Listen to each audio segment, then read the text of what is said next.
Every once in a while, maybe you're browsing through Reddit or here on YouTube, and you come across a tier list that's so vile, so Coomer brain that you can't help but look at it.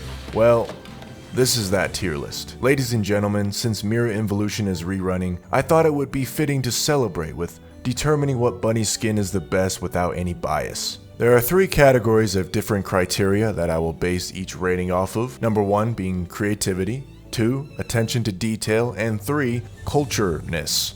I'll leave it to your imagination for this one. I'm going to rate each skin in their 2D form only, since having a L2D version is kind of unfair. Let's start off with Black Prince. That's an interesting posture. Nothing really sticks out to me in terms of detail. Culture-wise, it's pretty spicy, so we'll give her some points for that. Is it better than her original art though?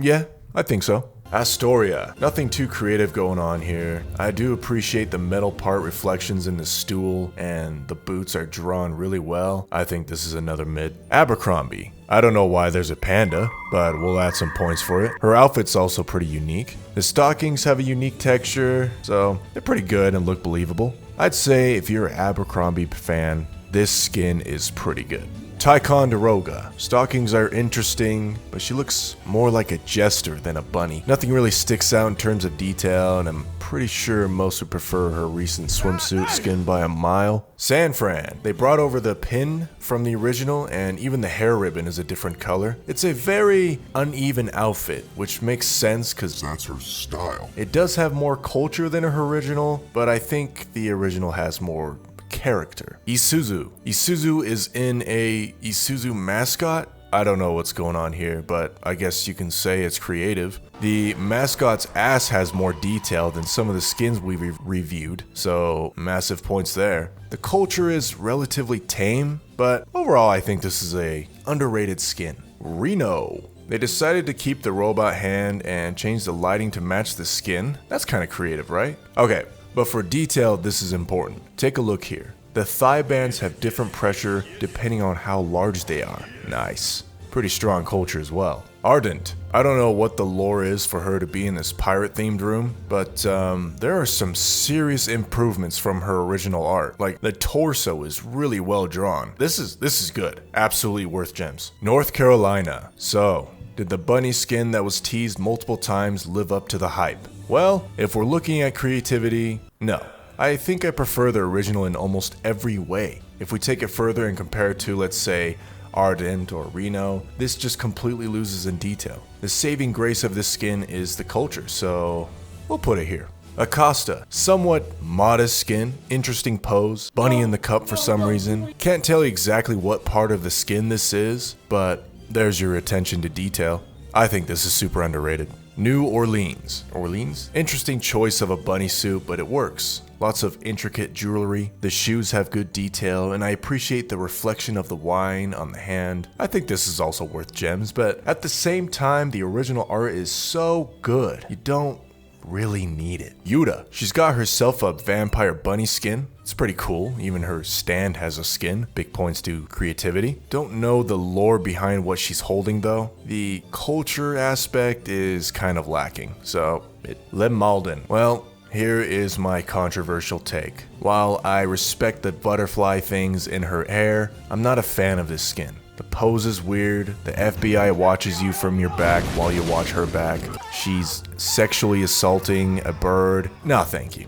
Nah. Yamakaze. I think this is already better than Malden's skin. We got bears, magic tricks, an alluring pose that makes sense. I think the biggest plus for this skin is how much of an improvement it is from the original. I mean, look at this. Katsuragi. There's a lot going on with this skin, but at the same time, not a lot. All of the important stuff is going on top of her head. The flowers look nice, I guess. Umikaze. Ah yes, the good old putting on her tights pose. I think that her fluffy bunny outfit gets some points for creativity. What do you mean by that?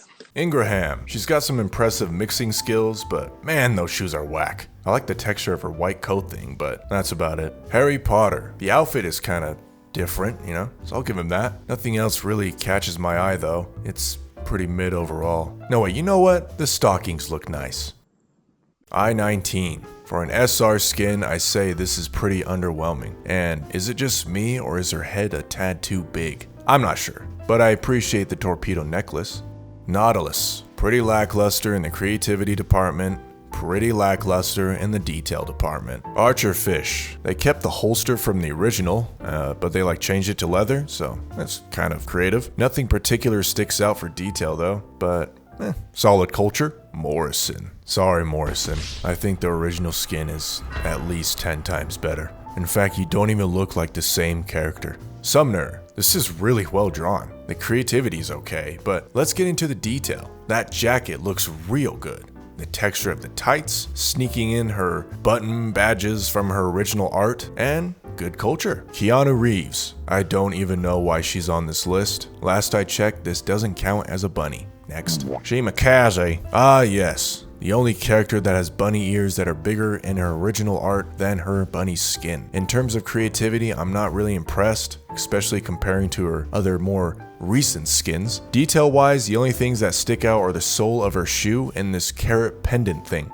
Culture is where it gets interesting though, but I prefer not to be on a watch list, so I'll leave it at that. Boise. Finally, we get to the real competitors of this list. Now, the creativity isn't outstanding, but the Bunnytron look is killing it. I mean, look at those shoes. I'd buy those shoes for my girlfriend. And the detail, jeez. This artist is so good at drawing hair. The hair alone puts her pretty high on the tier list, but we're not even done. Check out these see-through, what do you call them? Flaps? It's a nice touch that we haven't seen from any other skin today. And the culture is also very strong here. New Jersey. And now we get to our last bunny skin. Probably the skin most of you already have and have been waiting to see where it stands. For creativeness, we got the provocative pose, a little bit of the Tron look again, and she's got an anchor tail coming from... We'll stop there. Detail-wise, the color of her hair changing as it flows downwards is a nice touch. The pull itself has more detail than the entirety of Morrison's skin. And then we look at the see-through flaps that are back, and I think they're even better than Boise's. Lastly, while the texture of her tights are good, this particular point where it meets the shoe, and I think there's lighting coming off of the back of the ankle. Yeah, nice touch. This should have been an L2D skin. If it was, I'd say it beats the recent swimsuit skin, which is also phenomenal, but we're gonna put it up with Boise. And that's it. Sadly, I don't think there's a single skin on this list that is worthy enough to become legendary. Maybe down the road there'll be a skin that can take up the mantle. What? There's an unofficial Taiho bunny skin? Are you certain? It's literally in the loading screen, you dumbass? Holy shit, you're right! Ladies and gentlemen, this is the final tier list. What do you think? Let me know if I'm overrating or underrating any of these. And until next time,